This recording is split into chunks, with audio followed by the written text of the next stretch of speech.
روبوكات بس يعني من غير زعل. اخرك تمسك بتاعي الصراحه. ماشي حاضر، بس ما يطلع لك يا كص امك همسكه حاضر. لا اي خدمه هو تانية؟ يلا يلعن دين امك.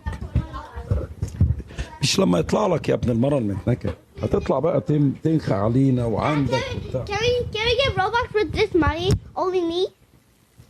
I only get Robux? From where you get that money? What? Tomorrow? Who give you that money? Me! You. You give him that money? I got it's my savings. Please, can I get Robux? I've been saving for 1 year. Okay, هات. All your money? All How your much? money? $110. That's close. Please, can I get Robux now? Was all that money? $110? $110. I will never give you the money back. Never give you the money back. اوكي بعد ما اخلص البث اجيب لكم روبلكس. يلا روح، يلا يا اولاد الكلب. ماشي شكرا. But I have to get a commission. Take my money. No, yeah, I will take your money. لا هاتوا يا اولاد الكلب. خلاص انتهت. ده بقى انا هجيب لكم بيه روبلكس. حاضر.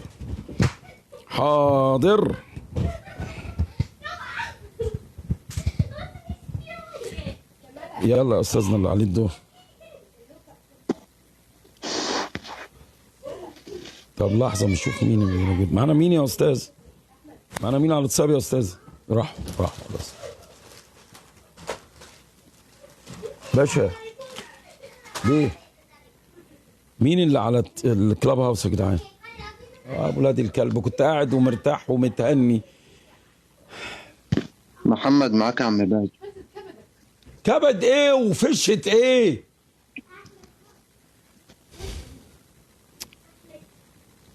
قلت اقول لك فلذة كبدك.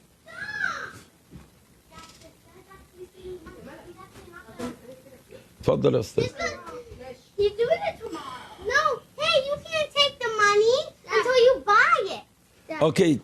Dad, can you buy the 100,000 tomorrow? 100,000? Yeah.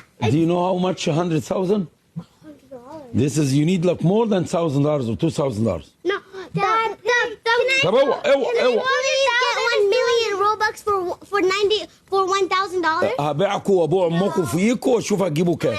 يلا مشوا. يلا والسيستم كمان هبيعه. مش هجيبوا مليون روبكس. يلا ماما حزام لو سمحتي. حزام يا ميدو. Okay. حزام يا ميدو. يلا يا عمنا اتفضل. لا حول الله يا رب. لا حول ولا قوة الا بالله. نعم. Yeah, I will beat you up with the belt. Why? Because you interrupt my live stream. You love us. But you love us. You bother me. But Dad, don't you love طب اوعى عشان البرد، روح. Don't you love me? I love you so much. You don't love me. That's why I have to beat you, to teach you. You don't love me. You have to behave good.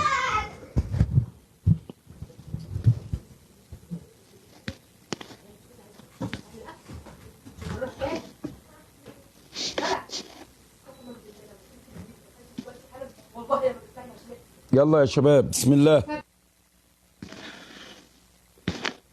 معانا يا عم يلا باجة. معاك يا محمد اتفضل. النهارده والله الواحد طلع يتكل على الله يشتغل. واخد بالك؟ طلع بالتوك توك بقول توكلت عليك يا رب. لقيت لك الحكومه النهارده موقفاني الساعه 2. لا حول الله. المهم ركبوا معايا والله العظيم زي ما بكلمك كده. ركبوا معايا من الساعه 2 قعدوا يلفوا ليه هم محتاجين توك توك في ايه؟ مش عندهم عربيات؟ لا ما بيلفوا المباحث ساعات بتنزل تركب تكاتك تلف تمسك العيال اللي هي بتبيع مخدرات طب بتبيع انت مش عارف بيدوك فلوس بقى ولا؟ انا جايلك في الكلام اهو. والله يا عم بهجت ركبوا من الساعة 2 نزلوا الساعة حوالي 6:30 7 الا ربع. المهم بعد ما خلصنا وديتهم دخلت فضلت واقف كده 10 دقايق ربع ساعة المركز. وقال لقيت واحد طلع لي بيقول لي انت واقف مستني ايه؟ قلت له عايز اجرتي. انا معاهم من الساعة 2 ودلوقتي الساعة 7. قال له اجرتي احنا ما بندفعوش اجرة. قلت له ازاي ما بتدفعش اجرة؟ طب وانا هجيب بنزين وايجار التوك توك من ايه؟ قلت له ده في واحدة قاعدة مستنانا في الدار مستناه الأكل وفضل وقت في ديون عايزة تتسد، وبعدين ده مش واخدني نص ساعة ولا ربع ساعة ولا مشوار، ده واخدني من الساعة 2 والساعة دلوقتي 7، أنا بقالي أكتر من 5 ساعات معاه. قال لي عاجبك بكص أمك ولا مش عاجباك؟ ولا دخلك الحجز تقضي بقية اليوم؟ يعني بص إهانة وجايين عليك وعطلوك. يعني أنا راجل دلوقتي شغال اليوم بيوم، على الحرام من دين الواحد ساعات بيبات اليوم، بيبات ما بيبقى معاه 5 جنيه للصبح، يا دوبك شغل اليوم بيكفيه. طب النهارده اما ياخدني من الساعة 2 لحد الساعة، يرضي من ده يا عم بهجات؟ يعني اشكي من غير ربنا الواحد والله لا اله العظيم الا الله. بيستنى يفضفض بس اللي جواه. يعني لما اجي دلوقتي 6 من الصبح طالع اجيلها الساعة 7، ما في جيبيش الجنيه، اقول لها اه والنبي اعمل ايه؟ يقول لي كده. يعني ده يرضي مني؟ يعني يرضي من الظلم والافتراء اللي هما بيفتروا علينا في دي؟ يرضي مني؟ يعني انا بقى واحد لو انا دلوقتي يعني مشيت شمال وعملت الغلط، انا هبقى كده كويس يعني؟ يعني انا كده هبقى كويس؟ ولا هو ابن الوسخة ده بيتحمى في البدلة؟ ولا انا عشان راجل غلبان مالوش ضهر بيعمل معايا كده؟ انا ما اناش عارف والله، يعني انا تعبت. شوف اما يبقى بص ظلم، انا واقف النهارده والله العظيم يا عم باجة بقول ربنا ياخدني ارتاح من الدنيا اللي انا عايش فيها دي، لان ده ظلم ربنا ما يرضاش بيه. ظلم ظلم جامد قوي من كل حتة. يعني الدنيا غلي وبنقول الحمد لله، لما يهمش اديك عايش بتقضي يومك وخلاص، تيجي علينا الافتراء ده كله. يعني تعطلني في اكل عيشي وتظلمني وتشتمني كمان. طب انا يعني انا اعمل ايه؟ يعني اعمل ايه بس؟ وكمان مش هيقول لي لو ما مشيتش هدخلك بقية اليوم تكمله في الحجز. شوف قلة الادب وقلة الجمل. يرضي من ده والنبي يا عم بهجة الظلم اللي الواحد عايش فيه ده؟ اما يجوا على واحد زي شغال اليوم بيوم، ملوش شغل اللي هو ده، قاعد بجمع 5 في 5 عشان اسد ديني ولا اجي اكل واشرب اخر النهار. اروح فين واجي منين انا؟ يقول لي كده والنبي. والله العظيم لو واحد غيره، لو زبون بيعمل معاه كده انا اكله بسنان اكله. انما هو محمي في البدلة بتاعته ومحمي في الشرطة ومحمي. مش عارف، انا مش عارف انا فضلت واقف بص مصدوع النهارده. مش عارف يعني مش عايز امشي، عايز اقول له بص خدني. والله العظيم لو في حد في الطريق يشيل ستي والله العظيم هقول له لا ماسك فومه وداخل المركز، واخش بقى بص يقتلوني يموتوني يودوني في نصيبة تاخدني، مش مشكلة. انما انا كله على ده اللي مفيش غيري معاه. انما ده ظلم والله ما حد يرضى بيه. والله ربنا ما يرضى بالظلم ده يا عم بهجة. والله والله ربنا ما يرضى بيه. انا لو ما ورايا حد والله العظيم لا عامل نصيبة النهارده معاه، نصيب اقضي نفسي في داهية، اعمل اي حاجة. لو انا بطوله لوحدي والله العظيم يا عم بهجت لعامل نصيبة النهارده معاه نصيب، واللي يحصل يحصل. انتوا كده كده موتيننا وكده كده خانجيننا، وبص الواحد اصلا اتخنق من الدنيا ومن العيش، زهقني. لا سايبيننا نعيشه ولا سايبيننا نشتغل. عايزين مننا ايه تاني؟ انا مش عارف انتوا عايزين ايه تاني. الناس دي عايزه مننا ايه؟ انا والله ما انا عارف. الواحد عايش في ظلم. ايه الظلم ده؟ ايه الظلم ده؟ بس ربنا ما يكتبه على حد ولا يوري حد اللي انا شفته النهارده.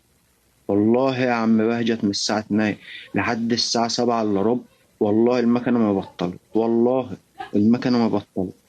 واكلة بس ب40 جنيه بنزين لوحدها، خلاف ازاي؟ وخلافاني شقاوة وتعب. يرضي مين ده؟ يرضي مين ده بس؟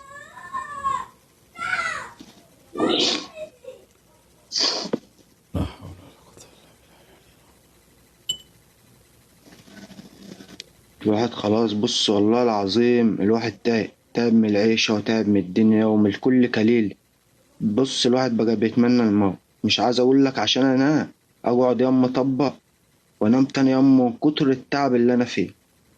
يعني شوف من كتر الواحد ما بيفكر يقعد يوم مطبق عشان تاني يوم النوم يغلبه وينام من غير تفكير من العيشة بس اللي احنا عايشين فيها دي، والظلم والإطراء. ظلم ظلم ظلم ظلم ما ربنا بدأ. يعني كمان جاي عليا وجاي على أكل عيشي ومش عاجبه وبيشتمني وعايز يدخلني الحجز أكمل بقية يومي جوه. الظالم اللي حسبي الله ونعم الوكيل فيهم أشوف فيهم يا رب. أنت عالم بحاله وغني عن سؤالي. لا حول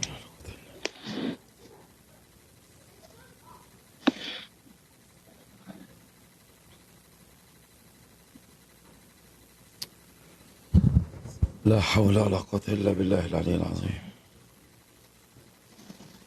لا حول ولا قوة إلا بالله العلي. والله الواحد يا عم بهجت مستني. بص أي حاجة تحصل عشان ينزل ينتقم من العالم بالمرة الوسخة ده اللي مفتريه علينا ده. والله أنا واحد من الناس مستني. بص أي نبذة تحصل عشان ينزل. بص من الغل اللي هو فيه والله العظيم الواحد هياكل الناس دي بسنان. هاكلها كده همرع بطني من الغل. يعني إن الناس دي ظلمة ظلمة ظلمة. حسبي الله ونعم الوكيل فيهم. حسبي الله ونعم الوكيل فيهم. ناس ظلمة بنت ظلمة. ما يجي عليا ويجي على أكل عيشي وانت فاهم ما ترضيني تديني حاجة. أنا مش عازم، أنا بشحت منك اديني حاجة يا عم، اديني شجاي. إنما تفترق على واحد غلبان زي ماشي اليوم بيوم. أنت عارف ظروفي. الله الحرام من دينا ده. أنا طالع النهاردة ما في جيبها إلا 10 جنيه. والله ما بقيت معاه من امبارح إلا 10 جنيه. طلعت وقلت كل اعتماد عليك يا رب بالحلال وكلها بالحلال يا جدعان. أنا مش عايز حاجة. ماشي يا عم وقفتني أنا احترمتك ووقفتني. ركبت معاه 5 ساعات ادينا حاجة. تعرف ظروفي ولا عارف أنا ماشي إزاي ولا راح فين. تعطلني اليوم كله بحاله. لا حول ولا قوة. ما تدينيش الجنيه آخر تشتمني وتقول لي لو ما مشيتش هدخلك الحجز. المفتري ابن المفتري اللي منه لله اللي حسبي الله ونعم الوكيل فيه. من القلب كده دعوة من القلب يقضاها يا ربنا ينتقم منهم يولع بهم كده وهم قاعدين المركز ده. ده الواحد مغلول والله العظيم يا عم بهجت. الواحد مغلول من العالم ده غل. الواحد خلاص فاض بيه والله العظيم. الواحد بص فاض بيه يا عم بهجت. الواحد خلاص اتخنق جاب اخره من الدنيا اللي عليه. هو ما وريش الست ده والله لعمل النهارده نصيبه. ما انا طالع من المركز خالص نصيبه.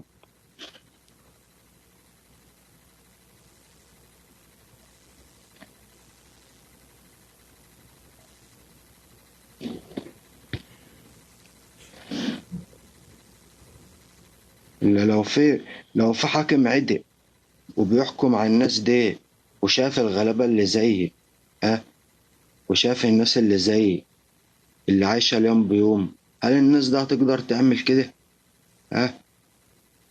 لو واحد زي مثلا كده كان راح اشتكاهم ولا واحد اتظلم قبل كده راح اشتكاهم وعرف يطول حقه كانت الناس دي هتعرف تظلم حد.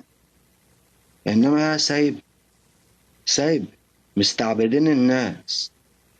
سايبة كده كل واحد لابس بدلة وموظف مفكر نفسه ان احنا عبيد عنده. عارف ان محدش يقدر يحاكمه ولا يقدر يحاسبه على اي حاجة بيعملها. بيعمل اللي هو عايزه.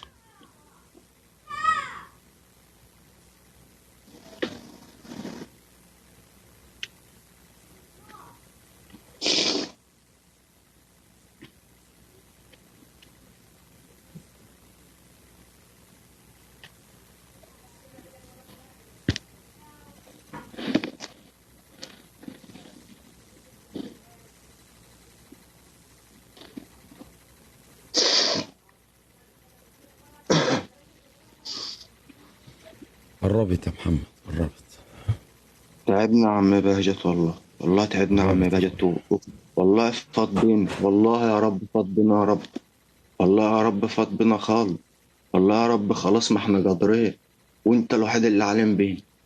والله انت بص الواحد بيستنى الليل يا عم بهجت عشان انت تفتح. يعني يمكن انت اللي بتدينا زقة امل للعيشة السوداء اللي احنا عايشينها ده. يمكن الواحد بيقعد يستناك كل يوم، يستنى الساعة اللي انت بتفتح فيها، عشان يمكن انت اللي بتدينا امل للعيشة السوداء اللي احنا فيها دي. لان انا تعبت، الناس دي مش شايفاني، مش شايفاني خالص. يعني انا قاعد في بلد مدينة، يعني عشان موضوع الكهرباء ده سافرت من البلد اللي انا فيها لحتة ثانية، وخدت ست بهدلتها معايا 70 سنة عشان يبصوا لحالتنا، يخفضوا لي اي حاجة من 800، لان احنا يعني مش عارفين نعيشه. يعني 800 جنيه قسط و500 جنيه شحن، مش عارفين نعيشه يا عم باجي. مش عارف. بصوا لنا اي بصة يا سيادنا. انت مش عايزين عندك كم لمبه بتنورهم في الشقه ب 500 جنيه في الشهر؟ شقة يا عم بهجت ده، يا عم ده انا قاعد يا عم بهجت والمصحف لو في كاميرا لو موريك، انا قاعد في اوضه وست طول النهار طفي على نفسها الدنيا كلها. ده انا بخش الدار اتعارك معاه، بخش احس ان انا داخل جبان. تقول لي هعمل بوفر. كل لما اخش اتعارك معاه طفي التلفزيون وطفي الدنيا وطفي الكل كليله عشان توفى. والله كل يوم اخش اتعارك معاه اقول لها انت محسساني ان انت قاعده في جبان. يا دوبك الراديو تشغله بالله وقاعدة نايمة، طفي النور من العشاء ومشغلة الراديو وأنا قاعد مرزوح في أوضتي بس. والتلاجة اللي شغالة اللي بنشربه منها شوية المية. بس مفيش حاجة تانية. دي بال 500 مفيش حاجة جنيه تانية. مفيش حاجة. وساعة ما قالك عليكم 35,000 جنيه رحت خدت الوصولات ورحت، قالك ده تصفية. يا عم ده أنا بدفع كل شهر. قالك ما هي برضه دي تصفية. طب يا عم ماشي يا عم، تصفية عوضنا على الله. تصفيه 35,000 جنيه ليه يعني؟ والله زي ما بكلمك، والله لو بقول لك بيسرقوا الناس يا حبيبي، بيسرقوا الناس. تصدق وتؤمن باللي خلقك؟ تصدق وتؤمن بالله. انا بروح اشحن ساعات مثلا، أنا اول الشهر مثلا ب 200 ب 300 والله. لو ساعات ابقى شاحن بال 300 واجي في اخر الشهر اشحن كمان ب 200. والله ال 300 دول ما تجي احطهم في العداد ورب الكعبه الاقي في 150 جنيه. والله قدر ربنا بص يقطعني وانا ماشي على السكه، ما بكدب عليك في حر. بيسرقوا كمان من بشحن ب الشحن 300. يعني، بيسرقوا من هي الشحن. ورب الكعبه، هي ورب الكعبه يا عم باجي ابقاش لسه شاحن، احط الكارت في العداد الاقي في 150. ولو ما دفعتش ال 800 قبل يوم 30 ماشي حليه، وادخل ال 800 ده مع ال 800 بتوع الشهر اللي فات. يعني لازم قبل يوم واحد ادفع ال 800 واشحن. لما عملتش كده اخش ادخل الشهرين في بعض 800 و800، ومش هيشحن الا لما ادفع القسط. يا الطاف يعني رحنا بص للفرع الرئيسي. يا عم رؤوف بحالتنا بس نزل لنا 200، نزل لنا 300، يعني اي حاجه عشان خاطر ربنا. احنا بتقبض 800 جنيه، هي معاشها 800 جنيه يعملوها في الزمن اللي احنا فيه ده؟ طب قول لي كده والنبي، خلاف الميه وخلاف الغاز لسه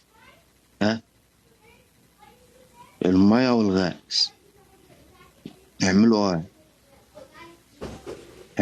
والنهارده جاي يكملها علينا. يعني الواحد ماشي ربنا وحده اللي عالم بيه، هم جايين كمان يحطوا عليا فوق اللي فيه. ما اعرفش فعلا. الواحد بص خلاص والله فاض بقى يا عم باجت، الواحد تعب.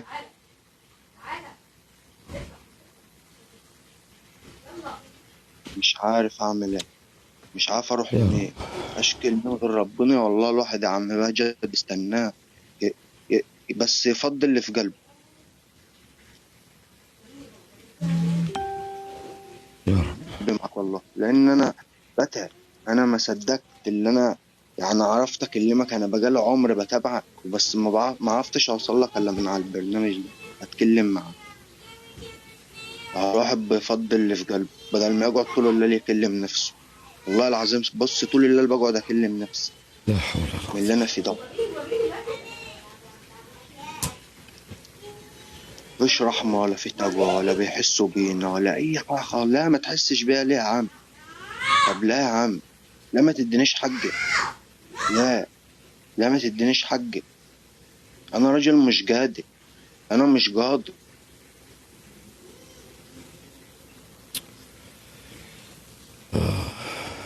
معنا مين يا استاذ على وقاعد نام طول الليل والنهار. وعليكم السلام. لحظه يا محمد. كيف حالك يا استاذ بهجت؟ الله يصلح حالك. انا تمام. معلي صوتك بس شويه. اتفضل. دلوقتي في معلومه جايه لي عن انت مش في دوشه. في معلومه جايه لي عن الحريق بتاع مديريه الامن. ان الحريق بدا في الدور السادس في مكاتب للجيش. 3 مكاتب للجيش تقريبا واخدين الدور كله، والحريق بدا فيهم. التحقيق وقف على كده بس كده، وقف على كده خلاص، لان بتاع زي ما قلنا المكاتب بتاعت الجيش دي طبعا فاكرين قلنا ممكن تكون حاجه ليها علاقه بسينا واللي بيحصل في سينا، فعاوزين يتخلصوا من حاجه، في حاجات عاوزين يتخلصوا منها لاي سبب. المكاتب بتاعت الجيش دي فيها مكتب للتعبئه، ومكتب للمخابرات، ومكتب اسمه بسم الله الرحمن الرحيم اللي هو الحرس اسمه حرس الحدود. هم دول ال3 مكاتب اللي موجودين. هم دول ال3 مكاتب واخدين الدور السادس كله، مش الدور السابع. فهو الراجل قال لي المعلومه دي يعني، فانا بس حبيت اعرفك بيها يعني. وهو طبعا الناس اللي بتسال على الكاميرات، مديريه الامن ما بقاش فيها كاميرات، مراكز الشرطه دي ما فيهاش اي كاميرات، لان هو طبعا كلها حاجات كلها تعذيب وكلها حاجات غير قانونيه عايدين من نفسهم، فهم مش عايزين اثبات على نفسهم. دي اول نقطه. تاني نقطه برضو القصه بتاعت ان المكاتب الجيش دي، مكتب الجيش ده بيدخلوا ضباط وما فيش عليهم اي رقابه، ما يقدرش يوقفهم حد بره يعني. وفي نفس الوقت تحقيق النيابه واقف على كده بقى انت متخيل ان في خول من خولات الشرطه ممكن يقول لحد في الجيش تروح فين وجاي منين؟ لا الشرطه تقدر تحقق مع الجيش ولا النيابه. فهو الموضوع خلص، وقف على كده خلاص. وهم كلاب بقى وراحوا يعني اتحرقوا خلاص. الموضوع طبعا يعني هو حد دخل ووزع بقى، حط مواد اللي هي المشتعله دي، بتبقى مواد خليط كده يعني، بتبقى خليط مواد معينه. هو عمالين يقول لك طلعوا على طول قال لك الواجهه فيها المونيوم وما اعرفش ايه. هي المواد الحرقه اللي اصلا بتستعمل في الحرائق دي فيها مشتقات المونيوم وفيها البنزين وفيها الحاجات دي كلها. وبتتحط زي الجل كده ومحطوطه على السلام. المبنى اصلا ولع، والمبنى ولع من جوه قبل بره، حتى عشان يدخل هو المعمل الجنائي ويعرف. ما هو لو الدور السادس